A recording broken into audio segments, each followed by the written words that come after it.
Good evening to all participants, respective panelists, moderator, and member of the ADR community. On behalf of IIDRC, it is my privilege to warmly welcome you on today's webinar on ADR in construction disputes. Now, before proceeding with the webinar, let me give you a brief outline about IIDRC. IIDRC functions as a neutral institution providing structured arbitration and mediation services. It has its academic and training wing, IIDRC Edge, which conducts workshops, courses, and webinars. We have launched an ADR across industries series webinar, and today is the second session of this series.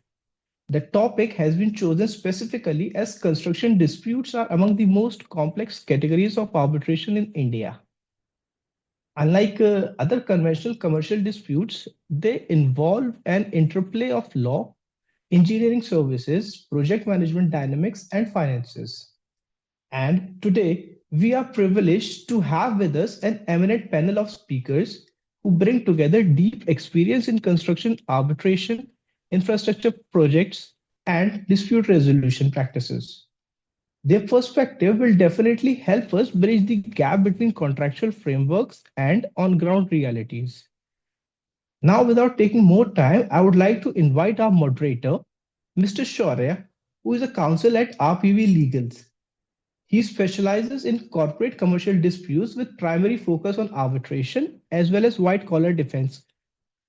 And he was also honored with the Rising Star Award at the 6th GLA Arbitration and Litigation Conference, which was held at Kuala Lumpur. Mr. Shaurya, over to you now. Thank you. Good evening, ladies and gentlemen. Thank you for joining us today on this Saturday evening, so soon after the new year, to engage in a discussion on a subject which lies at the very core of modern infrastructure development, that is ADR in construction disputes.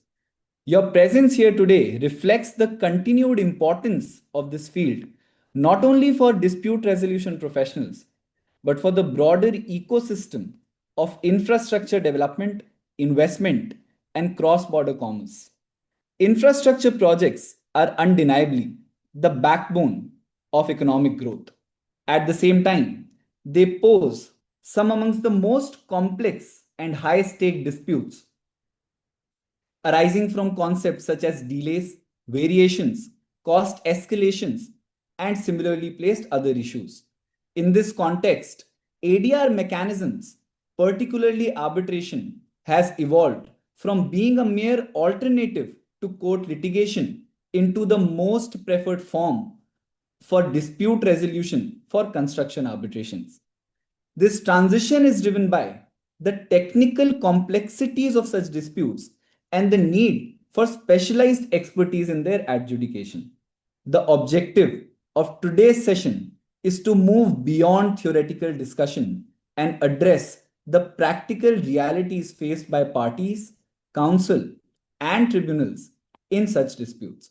For this purpose, we are privileged to have with us a panel of distinguished veterans in the field who are well placed to guide us through their diverse perspectives and practical experience. Without further ado, may I proceed to introduce the members of the panel for those who may not yet be acquainted with them. We begin with Mr. Mohammed Talib, partner at Pinsent Masons, Hong Kong. Mr. Talib specializes on the contentious aspects of major construction and infrastructure projects, acting for contractors, subcontractors, and consultants across the Middle East and Asia Pacific. He is a solicitor advocate in Hong Kong, a fellow of the Chartered Institute of Arbitrators, and is impaneled on the HKIAC list of arbitrators. We are also joined by Miss Alisha Mehta, a dispute resolution professional with extensive experience in both litigation and arbitration. She began her career with Vadia Gandhi and Co. and has worked extensively on commercial and infrastructure disputes. Alisha holds an LLM from the University of Toronto and is currently an assistant professor and vertical head for construction law, contracts, and arbitration at the Dhirubhai Ambani University School of Law. We are also joined by Mr. Ramasubramanian. He is a well-known name in the field and is a seasoned construction arbitration counsel, expert witness, arbitrator, and mediator with over 2 decades of international experience in construction industry. He is a fellow of the Chartered Institute of Arbitrators, a member of the International Bar Association, and is impaneled as an arbitrator with several international arbitration centers, including the DIAC and ADGM. We also have on our panel Ms. Mehak Oberoi, legal head of GE Vernova's hydro business in the Asia Pacific region. With over 18 years of experience, she specializes in high value contract negotiations, cross border disputes, and regulatory matters in the renewable energy sector. She has received multiple leadership recognitions, including BW Legal, World's Elite 40 Under 40, and serves on the board and committee of several prominent institutions, including the Society of Construction Law, the ICC Institute of World Business Law, and AIMC. Finally, we also have Ms. Shruti Khanijow, partner at Shardul Amarchand Mangaldas. She is an international arbitration specialist who regularly represents private parties and state entities in both ad hoc and institutional arbitrations in renowned institutions such as the ICC, LCIA, and SIAC. Her experience spans arbitration seated across India, London, Singapore, Paris, and Geneva. She is also a specialist mediator with the Singapore International Mediation Center and serves on the YIAMC steering committee at the International Arbitration and the Mediation Center, India. We are truly privileged to have such a distinguished and diverse panel with us today, and I look forward to a stimulating and insightful discussion. With that, I would now invite our panelists to share their opening remarks. To begin with, may I please invite Mr. Mohammed Talib to share his opening remarks. Thank you so much for the kind introduction and for having us all here today. By way of introduction, what I'd like to do is just identify 5 things that I think cause the major complexities in construction arbitration. The first cause of complexity is that projects themselves are complex bundles of stories. There are multiple actors doing multiple things. And so when events happen on a project, there are multiple causes. There may be multiple perceptions of what happened, and often there are imperfect records. So a tribunal is trying to make decisions that are fair, proportionate, evidence-based, but in the context of very complex stories. The second complexity is that construction disputes are extraordinarily evidence-intensive. But the reality is that projects are very bad at keeping records because they have a project to construct, not records to keep. That's not their job. And so there's a pragmatism, a realism that is required of arbitrators and arbitration, where you need to accept that there are limits to what we can know about the past, and based on the documents that we have, to triangulate, to work out what actually happened. The third way in which construction arbitration and construction disputes are extraordinarily complex is that the contracts themselves are extraordinarily complex. You know, in commercial deals, we talk about 50 or 100 pages being a complex contract. In construction, 20 files might be a normally complex contract. And so this level of detail and the level of speed that's required, and therefore the analysis that needs to support it, can be an order of magnitude higher than you find in other disputes.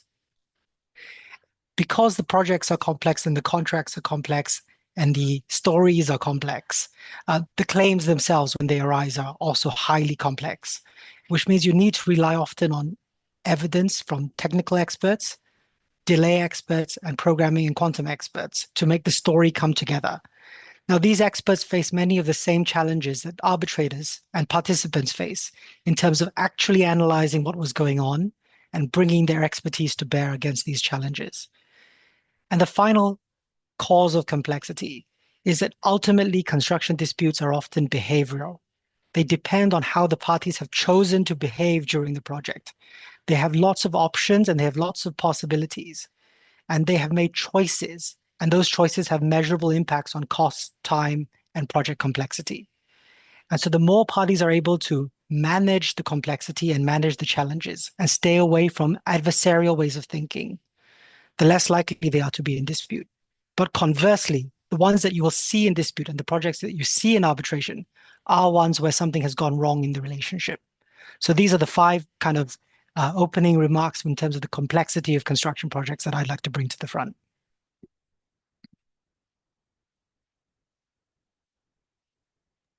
Thank you, Mr. Talib. That was very informative and certainly gives us much to reflect upon. May I now invite Ms. Alisha Mehta to take over the conversation forward.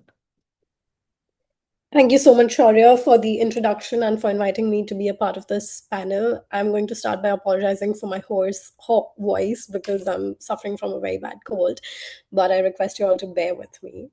So in terms of the opening remark, I would like to focus on how construction projects, as Mr. Talib has also mentioned, are like most commercial transactions where there's a lot of differences in terms of execution which arise post the execution of the contract which has been drafted by the parties. So when it actually comes to implementing the contract, the on-site realities are quite distinct from what you actually write in a contract. And a lot of times there are a lot of oversights which parties have not always anticipated for in their contracts, which come into place when the realities hit the ground.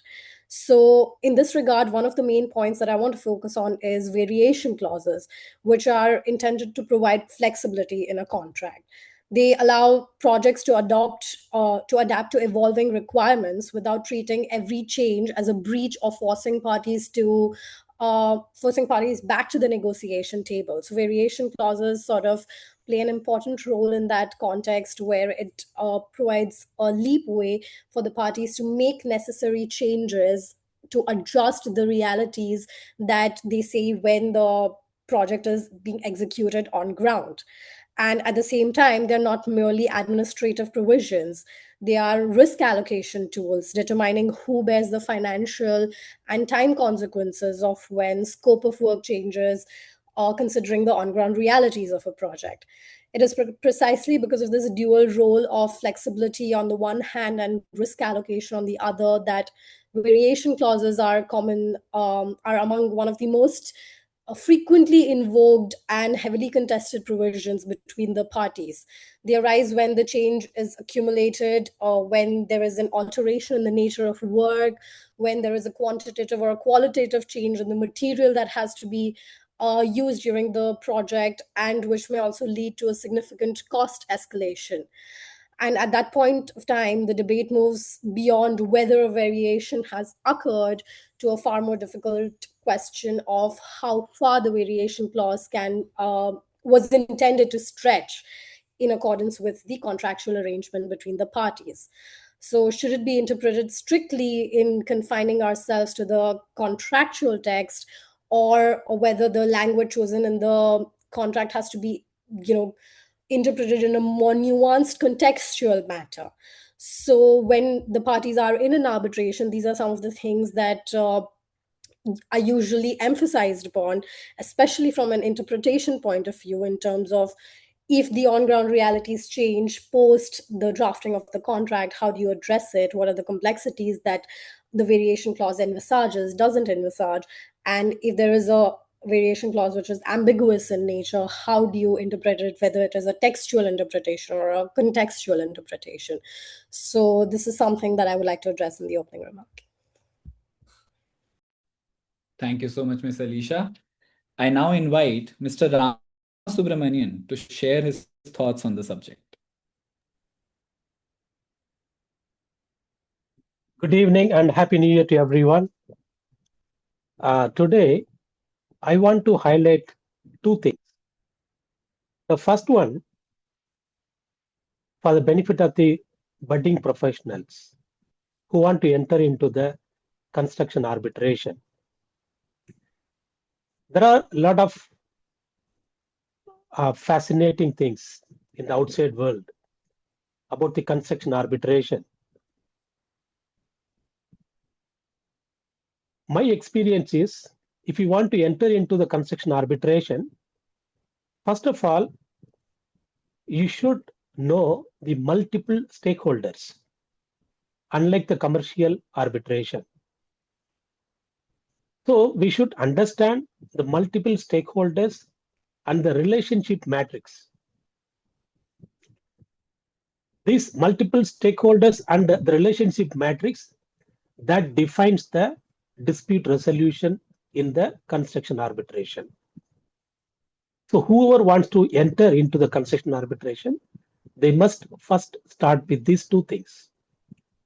Who are the multiple stakeholders and what is the relationship matrix? Even though the contract is signed between two parties, there are more than two parties. In some cases, 10. So we should understand what is the relationship matrix, because that is very vital in determining the attributions. When you come to the delay damages or any compensation assessment. Okay.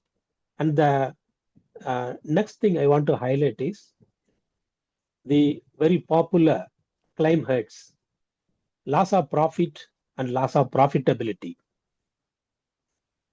So most of the times, these two terms are used interchangeably, but these two things are distinct in nature. Loss of profit and loss of profitability. Loss of profit, it refers to the situation where the contract is terminated unlawfully. Thereby, the claimant is deprived of earning his profit. Whereas the loss of profitability, it arises when there is project delays. Thereby, the claimant is deprived of opportunity to secure more projects and the appropriate earnings out of the additional projects. So it is loss of opportunity and the associated damages. So this is the distinction between loss of profit as well as loss of profitability. Now, when it comes to the evidence requirements, as rightly pointed out by my fellow panelist, Mohammed Talib, evidence is the key in the construction arbitration. So, between these two claim heads, loss of profit versus loss of profitability, there is a sea of change. As I have stated, loss of profit is associated with the unlawful termination. So therefore, as far as Indian jurisdiction is concerned, it is sufficient to prove that there is an unlawful termination. Okay. Whereas the loss of profitability, which is connected with the project delays, it demands substantial evidence requirements. Okay. So the courts, they have stipulated the requirements for the loss of profitability. Okay. So how the evidence should be established for the loss of profitability. So these are the two distinct features of the most popular claim heads in the construction arbitration, which I want to highlight today. Thank you, Shaurya. Thank you so much, sir, for your valuable insights. May I now invite Ms. Mehak Oberoi to share her opening remarks. So, hi everyone. Thank you so much for sharing your time with us on a Saturday evening, the first weekend after the new year. Thank you so much for being here. Okay, so I think the theme today sits at the fault line between legal standards and project reality. Whether we're talking about delay damages or time bars or loss of profitability, expert evidence, variations, reputational harm, the underlying tension is the same. How far should the tribunals insist on doctrinal purity? And how far should they accommodate the commercial and operational realities of construction projects? I think we can all agree that construction disputes are not clean room exercises. They arise out of live projects, under pressure, across jurisdictions, involving thousands of decisions taking place in real time. And at critical moments, documentation will be incomplete because priority is given to the operations, and decisions are driven by risk management rather than future arbitration. Now, at the same time, I think we all appreciate that arbitral tribunals are decision making bodies that are tasked with applying contracts, legal standards, evidentiary discipline. They can't just say that, okay, this feels unfair, let's follow it up with the compensation. So, whether it is delay quantification or it is delay quantification is based on imperfect records, or it is time bars versus substantive rights, or it is the claim of loss of profitability, which is related to, say, constrained capacity, the same issue keeps resurfacing. How do tribunals insist on proof without demanding the impossible? And how do they allow flexibility without opening the door to speculation? So, in my view, I think the answer is proportionality rather than absolutes. You do not lower the standards, but you apply them intelligently. The tribunals should be demanding what must be proved, but it needs to be pragmatic about how it should be proved. Thank you. Thank you so much, Ms. Oberoi. I believe everyone in the panel right now has mentioned and specifically laid emphasis on the requirement of evidence in arbitration. I would request Ms. Shruti to take this conversation forward and lay more emphasis on this contentious aspect of arbitration. Hi, good evening, everyone. Happy New Year, and thank you so much for joining us on a Saturday evening. I think a lot of very good points have already been said.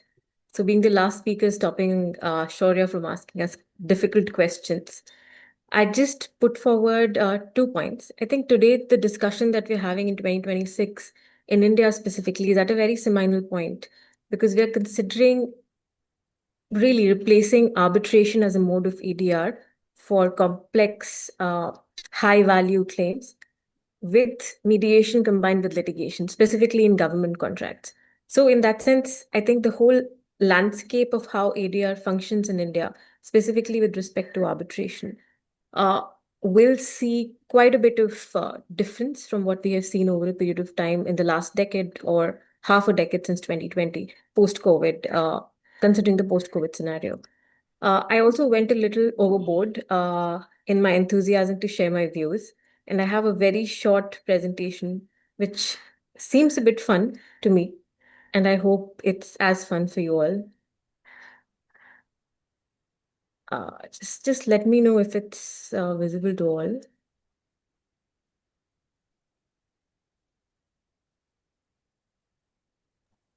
Okay, is my screen visible? I'll just take 2 minutes.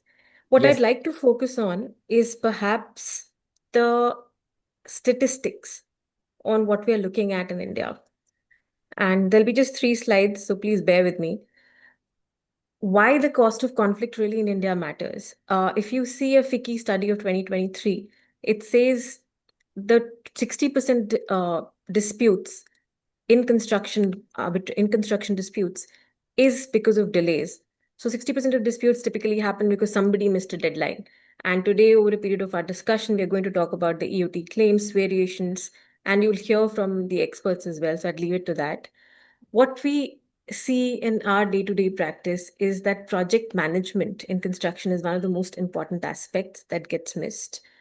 And then it just blossoms into a very big quagmire of legal issues that we continue to grapple with over a period of time.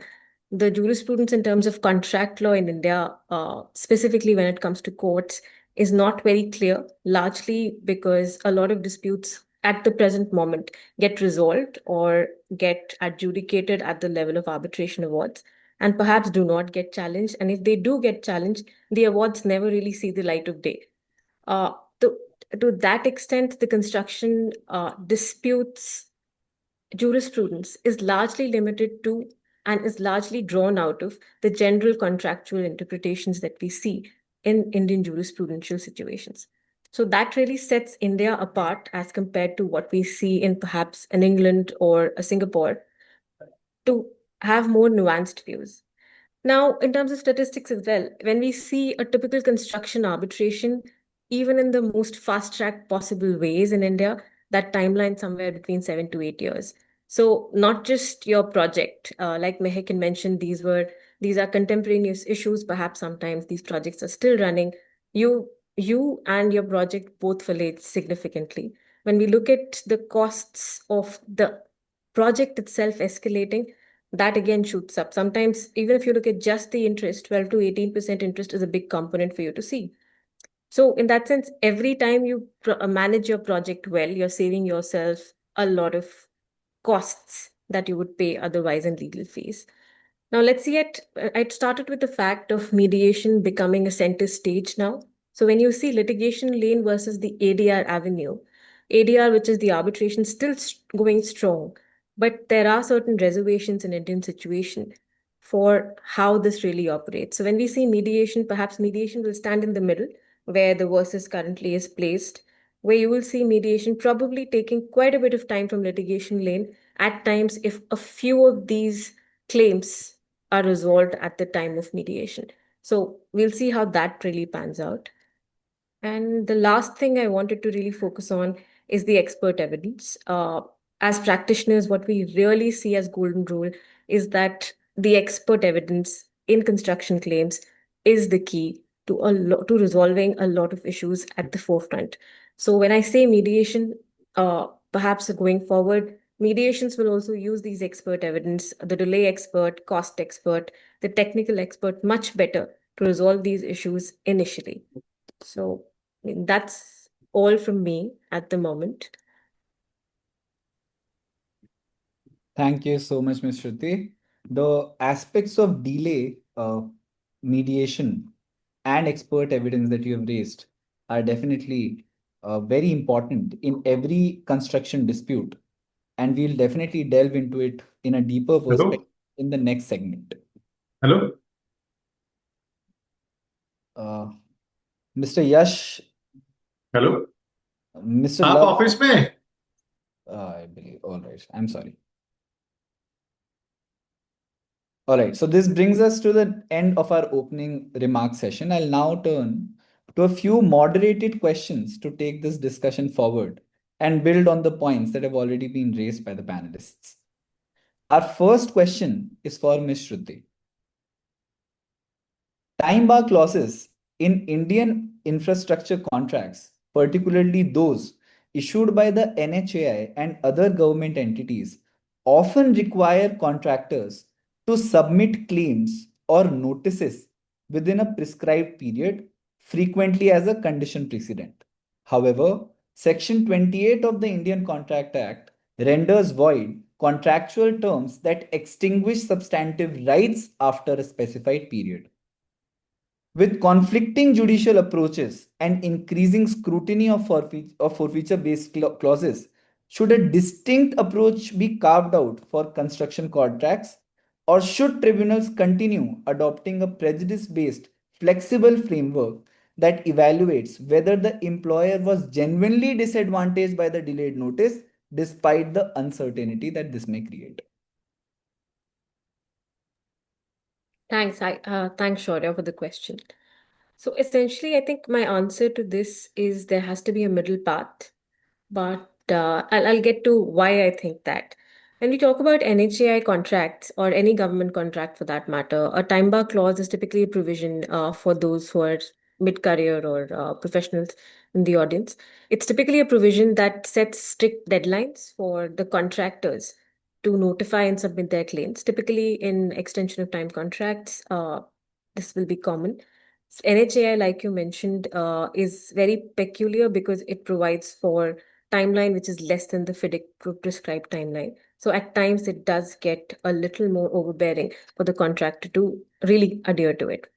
Now, what are before we get into why I think what I think, the key features of this NHAI time bar clause is typically that it's a condition precedent requirement.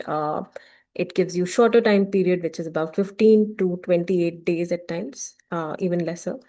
And then this detailed claim with full substantiation follows this notification. And sometimes it's also required together with that. When we talk about generally these EOT time bar clauses, they relate to extension of time, prolongation, and typically disruption claims in Indian construction contract scenario. Now, coming back to my position is that we do not need a construction specific carve out. And I'll go back to what I started off in my opening remarks. In India, when we talk about contract law jurisprudence, we're looking at all contractual jurisprudence stayed together.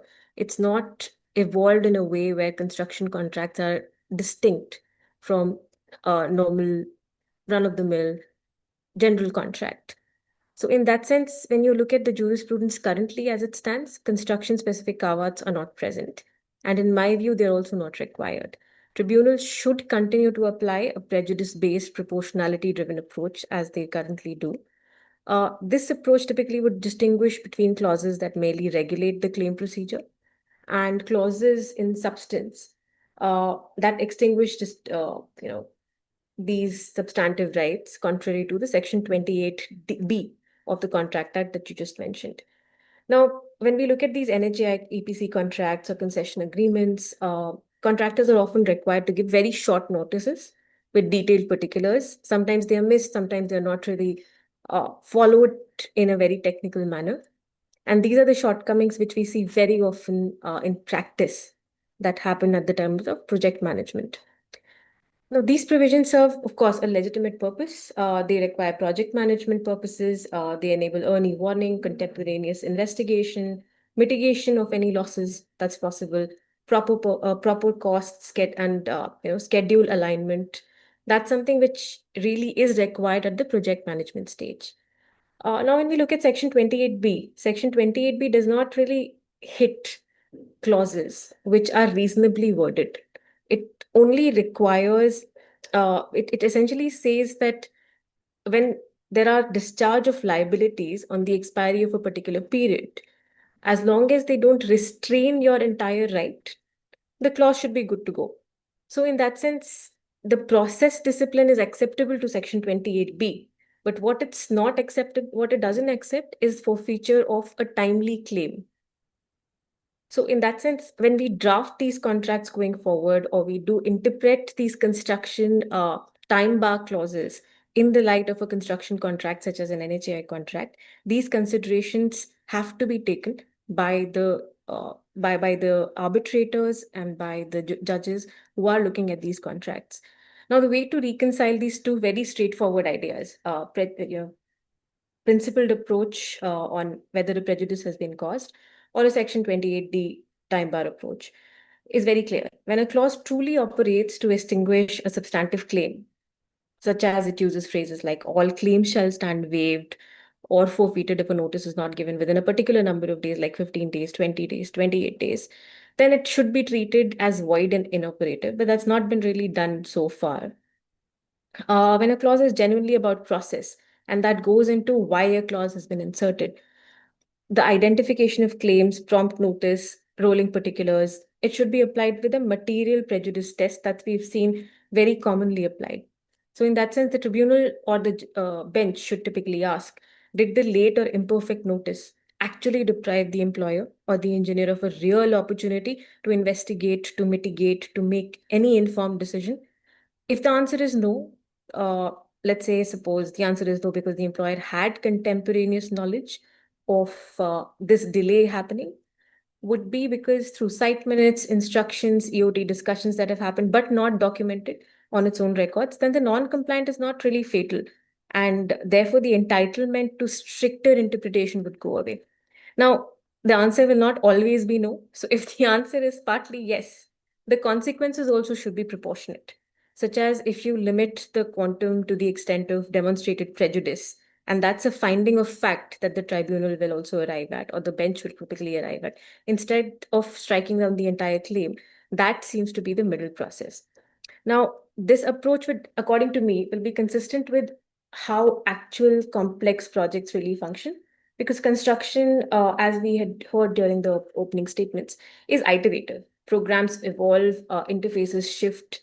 There are a lot of employer-caused events that are recorded in joint documents. So the tribunals or the bench should typically examine substance over form, whether there was an actual substantial compliance, whether the employer was in fact on notice, whether there was a real disadvantage that was caused due to delay.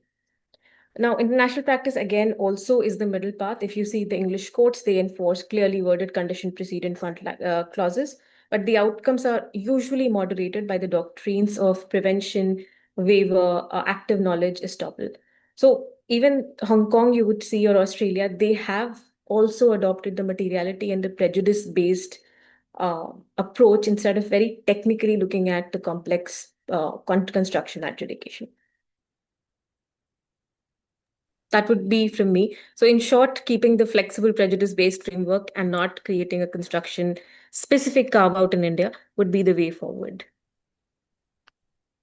Thank you, Ms. Shruti. Your analysis that such clauses are not per se bad in law, but rather their validity or the validity of the claims that have arisen after the statutory period, or rather the contractual period, would be adjudicated basis the opportunity of mitigating the losses given to the employer post the notice was delivered, is indeed impeccable. May I now request Ms. Mehak to add to the perspective shared by Ms. Shruti on this question? Thanks, Shaurya. Thank you, Shruti. I think very well articulated. You pretty much hijacked all my points. So I think I'll just quickly add to this from a general counsel's hat, because that's where time bar clauses stop being legal theory and actually become an operational risk. So the simple truth of the matter is that time bars in large infrastructure projects are not managed by lawyers. They're managed by engineers and planners and site managers and contract administrators who are firefighting, delivery, safety, cash flow, stakeholder pressure all at the same time. So we've got three practical aspects that we need to consider. What is really the intention and the purpose of this time bar clause? I do not think it is so much about extinguishing a right for a particular party. I think the intention needs to be of information asymmetry. So basically, the employer's perspective needs to be that he needs early visibility of the risk. That's what's really needed. So if a contractor is missing a notice deadline, but like Shruti said, the issue is already visible at site, there are discussions, active discussions ongoing with the employers, then a strict forfeiture is not needed, because that's just going to convert a contract administration into a litigation trap. Second is that the real problem is not delay in notice, it is fragmentation of notice. Now, the claims or the notices do not always arrive late because somebody forgot what the contract said. It arrives late because engineering will flag it, commercial will quantify it, finance will then validate it, and the legal will end up coming into it once the money is being withheld. So time bar clauses assume that there is a single claims coherent brain functioning behind all of this, but it's not like that. So the real question needs to be that instead of saying was notice served within X days, it should be that did the employer lose the genuine opportunity to manage, mitigate, or reprice the risk because of the delay in the notice being provided. And that's where, like Shruti said, the prejudice-based inquiry comes in, because that works as a commercial filter. So I think in the interest of time, I'll keep it that short. Thank you, Ms. Mehak. I believe you've given a very much needed practical perspective from the contractors, or rather the general counsel's perspective, with respect to how these claims should go forward. Let us now move on to the second question, which I will address to Mr. Talib. Our second question is that in light of recent precedents, which recognize that arbitral tribunals may adopt honest guesswork or rough and ready approach as a standard in quantifying delay damages where detailed evidence is lacking, should the evidentiary burden in construction arbitrations now be reviewed as recalibrated? Does this dilute the requirement of proving actual loss in such situations? How should tribunals balance the standard of proof with proportionality, particularly where contemporaneous documentation is incomplete? Thank you for that question. I think I'll tackle it from two aspects. One, I'll look at what the decision, especially the Cobra case, actually says about using honest guesswork. And I'd also like to draw a contrast with what we see in international arbitrations outside of India. And you can see a little bit of honest guesswork at play in some of those as well. So as you can guess from that, my view is that Cobra does not actually lower the burden of proof. It recognizes there's a rule for reasoned estimation. It's a tool to use at the quantum stage. And I think it's a little bit of an unfortunate label to use reasoned guesswork or honest guesswork as the label to describe that task. Because if you're actually engaged in guesswork, I think you've probably gone a little bit too far. But we recognize that tribunals have a fact-finding and issue-determining function, and they have to do it. And the reality is that global tribunals often deploy comparable, proportionate methods. So as long as you can prove loss and the quantification can be anchored in some evidence, you reach a decision. So starting with that in context by looking at Cobra, I mean, I think we have to recognize that we have a very unique situation in Section 74 of the Contracts Act that authorizes courts to award reasonable compensation capped at the sum stipulated in the contract for breach where a penalty or liquidated damages are specified. So that in itself sort of seems to dispense with the need for strict proof of the quantification of the loss, because you're meant to award reasonable compensation. And that's why Cobra has caused all of this concern, because what court did in Cobra is that it allowed the employer to basically keep 50% of the liquidated damages on a rough and ready basis because precise quantification was not feasible. And it allowed them to do that because it said that, look, we have a decision from the Supreme Court which says that, you know, when there's a project in the public interest and an assessment has to be made of quantum and you don't have the evidential foundation for it, then you can go on and use honest guesswork. And so it's unsurprising in a sense that if the courts are able to do this, that an arbitrator should also be able to do it. And there was an attempt in Cobra to say, well, no, that's something special that was done under Article 142 of the Constitution. That doesn't apply to a general civil commercial court and therefore an arbitrator. And the court in Delhi had no interest in that argument, saying, look, there's no reference to that special jurisdiction when we're looking at this part of the Supreme Court's decision. So it sort of seems as a matter of parity of powers and responsibilities that arbitrators have been put in the same position as courts. So that seems to be pretty okay from my perspective. And I think there are two guardrails that we can take out of this decision. To some extent, it seems to be special treatment for public projects because Saw Pipes recognized it, and the Supreme Court and the Delhi High Court also, the divisional bench also recognized this, that it's pretty hard to measure loss when it comes to public projects. How do you actually measure the impact of a bridge not being open to the public? And what do you factor in when you quantify that loss? And I think the second guardrail is that there is the opportunity for the contract breaker to show that there was no loss, which if they were able to do, would negate the imposition of any compensation at all. So they've been given a chance to prove that, in fact, the breach caused no loss. If they don't bring up the evidence to get over that bar, then it seems right under Section 74 that reasonable compensation should be assessed, and the court has to find some way to do it. So my take on Cobra is that it doesn't really dilute the requirement to prove breach, causation, or the fact of loss. What it does let the court and an arbitrator do is to use an approximation to help them step over the line when there isn't sufficient evidence to reach a precise figure on quantum. And I think that's pretty okay when it comes to recognizing that disputes are complex, evidence is complex, stories are evolving, and often assessments need to be made in context based on incomplete information, even at an arbitral tribunal stage. The second part I'd like to address is how I see that also occurring in international arbitrations. And indeed, in many other jurisdictions, if you look at the Middle East jurisdictions and the civil codes, for example, it's not unheard of for tribunals to have a large degree of flexibility when it comes to quantum. And there is a recognition that there is a price to be paid for precision when it comes to quantum.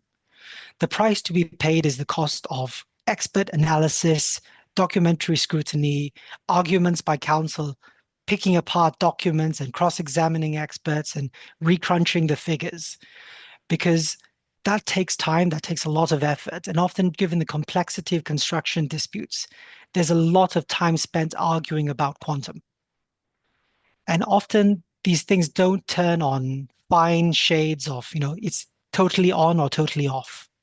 Instead, it actually sort of finds itself in a gray area. There's an acceptable answer within a range of possible acceptable answers. And the tribunal, unfortunately, cannot come back and say that the damages are somewhere between 5 million and 50 million. They've got to pick a number. And so I think there is an acceptability in recognizing where a line has to be drawn, and there is some evidence available that the tribunal can use the best tools it has available to it to draw the line. What does this mean for us in practice? I think it's still important to recognize that you have to get over the threshold. You still need to prove the breach. You still need to prove that it caused loss, and you need to show that there was some level of loss sustained. You have to put forward the best documentary evidence and the best expert evidence you have to build up a reasoned position on the level of damages. And you have to support that figure in a way that it can be derived from the evidence, remembering the standard of evidence, and the burden of proof is the balance of probabilities. Nobody's expecting perfection. Nobody's expecting beyond reasonable doubt, ironclad evidence. It's about showing what is likely to have happened. Even in that situation, you may recognize that the tribunal still has some uncertainty or may have some concerns about the quality of information that it has. And what you can do is invite the tribunal to estimate fairly and make sensible adjustments and discounts to that level of damages. So you can go back and say, look, I'm worried about intermixed causes. I'm worried about some culpable delay events. I'm worried about, whether there was really a rainy day here or not. I'm not sure.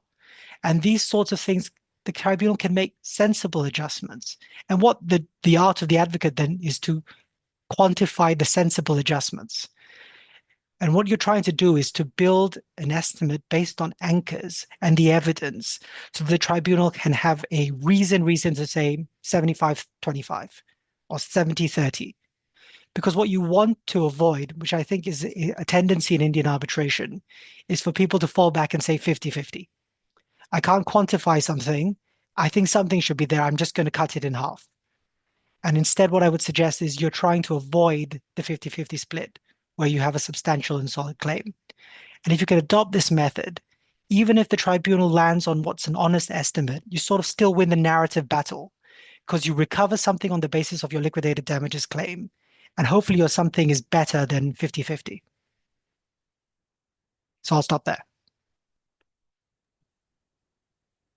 Thank you so much, Mr. Talib. I believe that the perspectives shared by you with respect to the fact that the burden on the tribunal does not get over by not looking at evidence at all. Rather, every analysis should be backed by evidence.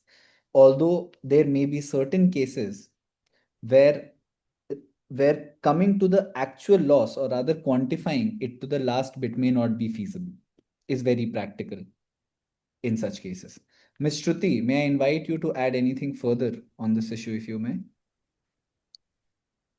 Hi, thanks, Shaurya. I think that was really brilliantly put by Mr. Talib. I'm actually in sync with what he said. I don't think the evidentiary burden, to answer your question, has been lowered on liability, or there's a need to establish that some losses occurred. It continues. What Cobra really says is that now tribunals will use principled estimation the term honest guesswork or rough and ready method to quantify reasonable compensation where a precise allocation or precise quantification is impracticable, which happens very often, and like Mr. Talib had pointed out, in public utility projects with multiple interfaces, non-monetizable externalities. This is very, very common. So that's first part. And second, if you see under law also, it really aligns with Section 73 and 74 of Indian Contract Act. What it really does, it doesn't dilute the requirement to prove actual loss where the clause is penal, nor does it really absolve the claiming party to demonstrate the causation of a critical path. What it does typically now is to legitimize the proportional method, where the evidence is fragmentary and exactitude for the tribunals to really arrive at is unrealistic or disproportionate to the dispute. So unlike the whole 50-50 method, you take half because you're not able to prove the entire method, the tribunals can now really use certain method to provide their honest guesswork, a rough and ready method, to see how exactly they're going to arrive at a particular quantum towards the end. So in my mind, just to put in 5 points, the tribunal's task now is going to be first to keep the core elements intact. Some compensation loss, compensable loss occurred. Second, choose the least distorting quantification tool that the record allows. So look at everything, see the use structured methods, windows or time slices analysis, S-curve comparisons, resource histograms, etc., to really come to that conclusion. Apportion multi-party settings responsibly. Document the estimation part well. The award should say why granular quantification is impracticable. The tribunal should identify the evidentiary anchors that are typically used by them. They should apply conservative percentages or rates with reasons. And therefore, the statutory standard for this, or judicial standard for this reasonable compensation, really needs to come at. And therefore, at the moment, COBRA really says reasonableness under evidentiary constraints can now really be traced back to judicial discipline. So that's all for me. Thank you. Thank you, Ms. Shruti. Now let's move on to our next question, which is directed towards Ms. Alisha Mehta. A third question is that when interpreting variation clauses in construction contracts for claims arising from changes in scope of work, should tribunals confine themselves strictly to the contractual text, or is there legitimate scope to account for industry practice, commercial reasonableness, and equitable considerations, especially where unanticipated variations result in significant cost escalations not expressly contemplated by the parties? Thank you, Shaurya, for that question. And the direct answer to that, in my opinion, is that a textual interpretation cannot withstand independently, and that a contextual interpretation is, in fact, extremely necessary in construction arbitrations. It is more than just a legitimate space that is required when it comes to contextual interpretation. In fact, it is the reality and the need of the hour, where a contextual interpretation taking into consideration the industry practice, commercial reasonableness, and equitable consideration is needed when you're interpreting a variation clause. The reason why I say this is because a lot of times in the Indian construction industry, we see that there are standard form contracts which have been implemented between parties. But a lot of times they do not cater to the exact realities of the project, because they're standard form contracts and not bespoke contracts. And because of that, the context sort of is then in the outskirts, which is one of the predominant factors when you take into consideration interpretation. So an interpretation which is in the absence of the commercial realities will certainly fail in this case. And just to give a brief background also about what exactly are variation clauses for the benefit of this participants, is that these are usually changes in design and specification quantities of work, quality of material, construction methodology, or sequencing of the work, and additions to or omissions from the original scope of work, which is envisaged between the parties in a contract. So in legal parlance, variation clause performs a very crucial function because they allow the project to evolve without requiring the contract itself to be renegotiated or terminated. And they provide a framework for valuing the consequences of the change, which is which takes place after looking at the realities of the project. So in doing so, they become more of a primary tool of allocating risk between the parties, particularly with regards to the cost and time. So the scenarios where these variation clauses usually occur is when there is a design development after the commencement of the project, or there's change in quantities due to site realities. There is employer-driven changes in functionality or aesthetics, or there might be sudden statutory or regulatory changes which may come into being. So because of these reasons, standard form contracts deliberately draft these clauses broadly, recognizing that the construction projects operate in a more dynamic environment. However, the breadth also creates the interpretive challenges because, as I said, especially when the change has significant cost or time implications and the realities of the project at site are like vastly different from the standard form contract which has been drafted in the agreement, then the purely textual interpretation will not aid beneficial outcome for the parties in this case. So when you're looking at a variation clause, there are two ways of interpreting it. One is that you apply the textual approach, which is to confine the interpretation strictly to the contractual language of the variation clause. And the contextual approach is that which provides for the scope of taking into consideration the industry practice, commercial reasonableness, etc., when you're interpreting the variation clause. Now, the textual approach has certainty and party autonomy for sure, because this approach is grounded in the principle of party autonomy, as parties have specifically agreed to the exact wordings of the variation clause. There is respect for the agreed risk allocation, and there is the need for predictability and certainty in commercial contracts, which is the driving factor for why a textual interpretation of the variation clause should be adopted. Under this view, the variation clauses if the variation clause is broadly worded, then the tribunals tend to take a conservative approach to read in the limitations due to the lack of clarity with respect to meeting of minds. Contracts are expected to have priced the risk of change, and the parties may not be willing to change the risk allocation as was previously agreed between the parties. The cost allocation by itself is not usually the reason to depart from the contractual interpretation. So, in this textual approach, there are two things that one needs to be mindful about, which is that first is a judicial reluctance to introduce an ex post notion of fairness. And the second is that the concern that overly expansive interpretation may undermine the commercial certainty, which is in fact agreed between the parties by virtue of party autonomy.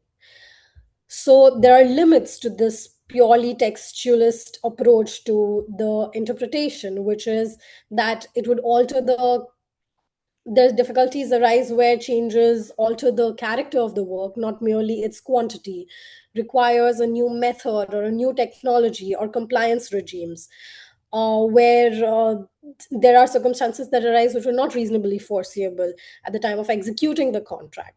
So a literal reading of a variation clause may, in such cases, effectively allow one party to unilaterally redefine the bargain. This risks the converting variation clauses into instruments of unlimited risk transfer, something which is rarely intended when you're considering a contract. Now, if you compare this with a contextual interpretation, which will take into consideration the role of industry practice, commercial reasonableness, and equity, the tribunals is likely to consider how similar clauses operate in a standard form FIDIC or EPC contract, whether the change would traditionally be regarded as a variation or a fundamental change, accepted practices of valuing disruption and loss of profitability, what are the industry practices for these parameters, the commercial reasonableness kicks in, where questions often include, would a reasonable contractor have accepted this risk without expressing pricing, without express pricing mechanism? Does the employer's interpretation lead to a commercially absurd outcome? Is the contract being interpreted in a way that preserves the underlying bargain, which was essentially struck between the parties at the time of drafting of the contract? And when you look at equitable consideration, the tribunal are, of course, not courts of equity, but they will for sure take into consideration whether the interpretation is not completely on the basis of ambiguous outcomes.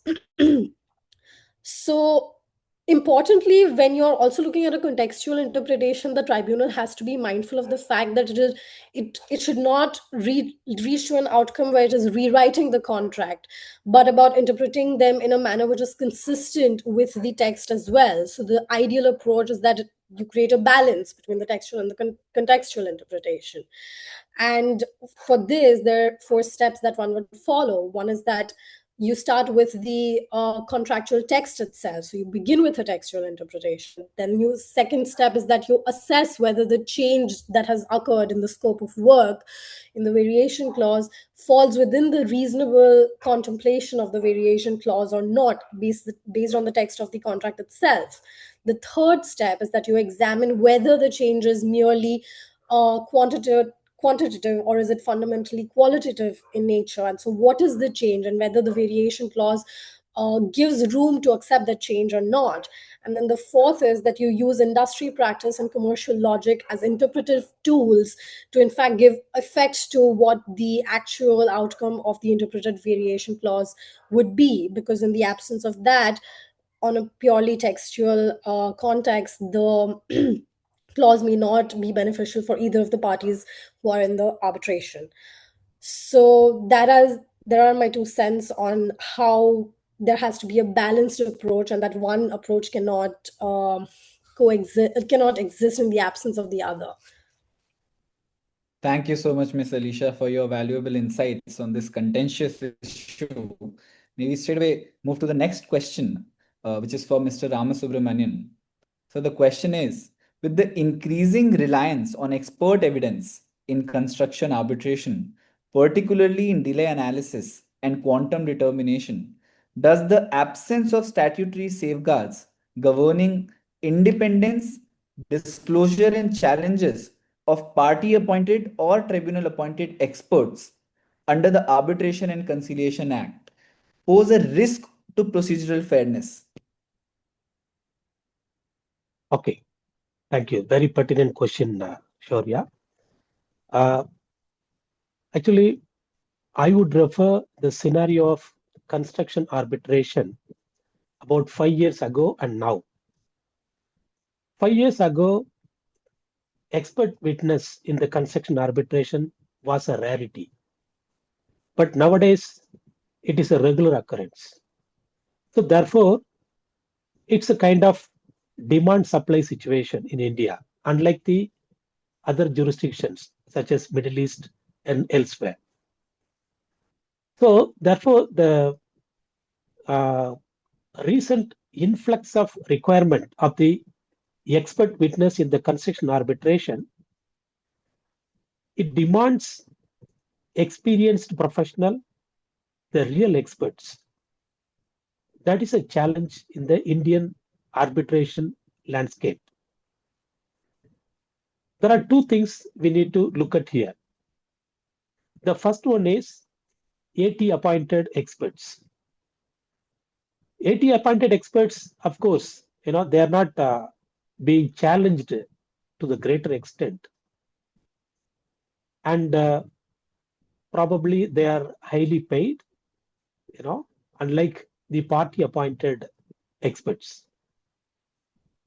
When you come to the second category of party appointed experts, here comes the real challenge, because the claimant as well as respondent, they bring the experts of varying categories. Again, it is demand supply situation. So therefore, to answer your question, whether the experts really ticking the box, that is the real challenge. However, the recent demand and recent increasing usage of experts, that defines the quality of the witness as such, and that defines the process of dispute resolution in a very seamless manner, especially in a very complex dispute resolution. So therefore, the question is yes and no. To a greater extent, because of the lack of availability of the accredited experts, the situation is in a crossroad. But however, with the ever increasing size of the disputes, there are quite a few international experts are appearing, and the situation is getting better. So that is my observation. Thank you so much, sir. You indeed provided much needed clarity on this contentious issue. May I now have Ms. Mehak Oberoi for our last question. Ma'am, the question is, what standard of proof should contractors be required to meet when advancing claims for loss of profitability arising from non-deployment of machinery or the inability to undertake alternative projects by the contractors? Is demonstrating resource commitment sufficient, or should tribunals insist on evidence of specific missed opportunities, prevailing market conditions, and demonstrable commercial impact? How should quantification be approached where loss is real but incapable of precise computation? Okay. So thanks, Shaurya. So when a contractor claims loss of profitability, tribunals do tend to get nervous, and for a good reason. That's because this head of claim is where facts quietly slide into assumption. Now, tribunals are not allergic to profit. What they're allergic to is speculation. And as far as a company is concerned, the speculation often starts when precisely the real documentation ends. So we do appreciate the fact that a tighter evidentiary chain is required as far as loss of profitability is concerned, and it's not something that is automatically proven. But let's just try to break your question down into a couple of segments so that for ease of understanding of all. First is the standard of proof. What is it that we're really asking for? The claimant must establish that there is a real loss and that there is a causal link. Mathematical perfection is not required. What the law does not permit is speculation that is dressed up as estimation. So once the fact of loss is established, tribunals are prepared to assess quantum based on reasoned evidence-based estimate, particularly when the breach in itself has made the precise calculation difficult or sometimes even impossible. So we're not looking at divine prophecy. We're just looking at credible, evidenced commercial narrative that is more likely than it is not. Now, as far as the in-house perspective is concerned, the difficulty is not really the standard of proof, but the difficulty is in predicting in advance and in real time which operational decisions of mine will later be treated as legally significant. That's where the conundrum begins. Now, with that framework in mind, the next step would be to understand the two claims that you've mentioned, which often get conflated. So we're talking about non-deployment of machinery, and we're talking about the inability to be able to undertake alternate projects. Now, these are conceptually different, and they require different evidentiary thresholds. So let's take it one by one. Your first one is non-deployment of machinery. Now, this is not a loss of profit claim to my mind, it's a cost-based claim because the contractor is seeking recovery of the cost of being kept on standby. So these costs include your ownership costs, financing costs, depreciation, insurance, maintenance, retaining operators for readiness, demobilization, remobilization, wherever it's applicable, right? And all of these are available or should ideally, I'm hopeful, are available with companies when you're looking at plant registers, utilization logs, delivery notes, your mobilization plans, site instructions that are given in writing, lease agreements, invoices, maintenance records, and so on and so forth. Now, this is a claim for cost of forced availability. So, really, what the tribunals need to do is to recognize the real cost of keeping a capital asset tied to a project when they cannot be productively deployed elsewhere. So, how do you do that? The answer is very obvious. You do it with contemporaneous records. Now, here again, the issue is that the contemporaneous records in a construction project are usually created for operational continuity, as much as lawyers would hope otherwise. That is the reality. And they're not created for forensic reconstruction 3 years later. So that's where we face the problem, right? Now, your second claim is about loss of profitability.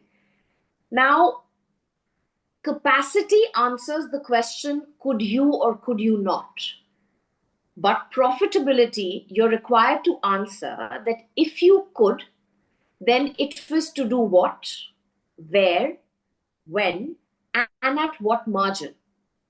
Here again, companies will get uncomfortable because again, you're reconstructing decisions that were never meant to be taken with arbitration in mind. Now, your third aspect is about whether resource commitment is sufficient. No, it's not, at least not by itself, because resource commitment proves capability existed, capacity was tied up, there was an exposure of under recovery. But what it does not prove is that there was an alternate job that I could have probably won. There was a net profit that I would have achieved after the risk. That mitigation was not possible, or that there was a market that supported that margin of profit. So tribunals need to appreciate that resource commitment is step one and not the finish line, right? Now, what is it that the tribunals should insist on? Let's just take it as a three-layered approach. Let's say bronze shows you that the door is closed, which is that the capacity is genuinely blocked.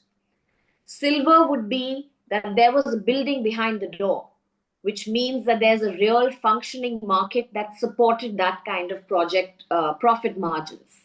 Third is gold, which means you actually had an appointment inside that building, which is a specific opportunity that you realistically lost. So from an in-house counsel perspective, again, bronze evidence exists usually. Silver is patchy. Now, gold is frequently dependent on people actually recording why a bid was never submitted, which is the most challenging aspect. And you more likely than not will never achieve this gold standard. Now, the next part was what kind of quantification should be done where precision is impossible. See, we all have to appreciate the fact that real life does not come with perfect spreadsheets. And a company or a team does not run shadow models of projects that they did not bid for. Which is why, reconstruction later feels artificial even if the loss is real. So the principle is straightforward. You prove the fact of loss robustly, allow a reasonable approximation of quantum with transparency. Loss of profitability cannot be an all or nothing exercise. That can never be so. Now, the next part is the methods. Now, I'm not a quantum expert, so I'm not going to get into details of how the quantifications, etc., should be done. But to my experience, it does depend upon the nature of documentation that would be available, that I would, as a company, would prefer the method of computation. So either if you actually are able to prove that so-called gold standard or gold layer, and you have a specific missed opportunity, then of course you can get into documentation or calculations about the net profits and apply, your probability of winning the award, etc. Let's just say, I think the simplest analogy would here be that I was on the platform with a valid ticket, but the door closed. So that's your first method. Your second method would be a historical benchmark. I think this is pretty much the simplest as far as companies are concerned, because it's relying on data that the business already tracks for its management purposes. Margins, utilization, performance of regions and business units, all that is something that the company already does in the usual course of business. So you're just trying to say that when these machines or these teams were not working in this market, they would have earned so much, right? I take this train every day, and this is what my commute usually costs. That's your 2. I think 3 would be your market proxy, right? So when your claims are heavily dependent on machinery and equipment, etc., then it's easier to prove if my machine is not stuck here, what would it realistically earn elsewhere? Now, this is easiest as far as evidence is concerned, and I think easiest as far as tribunals are concerned, because then you're not relying so much on internal computation, but on externally verifiable facts and figures. So I think to sum it up, the standard of proof in lost profitability claims should not collapse into guesswork, but they should neither rise to an impossible standard of forensic ideals. So demonstrating resource commitment is necessary, but it cannot be an opening. It's only an opening chapter. It's not the whole story. So as long as the tribunals are using a disciplined narrative to show that there is blocked capacity, there is a real market, there is a commercial loss, even though the precision may be imperfect, I think we're on the right track. And from an arbitrator's perspective, this is fair. It looks fair and reasonable. And from an in-house perspective, it also becomes a reminder that record keeping, bidding discipline, and capacity tracking, it's not just legal hygiene. These are actually risk management tools. So as long as the tribunal insists on structure, but without rigidity, and if companies invest in evidence that shows how the business actually runs, I think we can stay away to a large extent from speculation without demanding too much of fiction level certainty. Thank you, Ms. Mehak. It was indeed a very comprehensive and detailed answer. In my opinion, the information that you have provided will definitely help the attendees in understanding the concept of loss of profitability in construction dispute in very much detail. With that, we come to the close of this segment. I will now open the floor to questions from the audience. Some of them have already been indicated on the chat box, and we have time only to take 2 questions in a very quick manner.